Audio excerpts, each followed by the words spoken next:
আমরা এই কমিশনের প্রতিবেদন প্রত্যাখ্যান করছি এবং এর সুপারিশসমূহ বাতিলের দাবি জানাচ্ছি। আসসালামু আলাইকুম প্রিয় মুসলিম ভাই ও বোনেরা, আজ আমরা একত্রিত হয়েছি নারীর সম্মান, ইসলামী শরীয়ত ও আমাদের জাতীয় ঐতিহ্যের রক্ষায়। সম্প্রতি গঠিত নারী সংস্কার কমিশনের সুপারিশসমূহে আমাদের ধর্মীয় অনুভূতিতে আঘাত করেছে এবং ইসলামের মৌলিক বিধানসমূহের সঙ্গে সাংঘর্ষিক। বিশেষ করে ইসলামী উত্তরাধিকার আইন ও পারিবারিক আইনকে নারীর প্রতি বৈষম্যের কারণ হিসেবে উপস্থাপন করা হয়েছে, যা সম্পূর্ণরূপে ভিত্তিহীন ও গ্রহণযোগ্য নয়। আমরা স্পষ্টভাবে বলতে চাই, ইসলাম নারীকে সর্বোচ্চ সম্মান ও অধিকার দিয়েছে। ইসলাম শরীয়ত অনুযায়ী নারীর উত্তরাধিকার, বিবাহ, তালাক ও অন্যান্য পারিবারিক বিষয়াবলী নির্ধারিত রয়েছে, যা আমাদের ধর্মীয় বিধান অনুযায়ী পালন করতে হবে।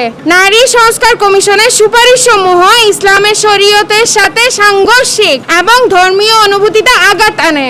আমরা এই কমিশনের প্রতিবেদন প্রত্যাখ্যান করছি এবং এর সুপারিশসমূহ বাতিলের দাবি জানাচ্ছি।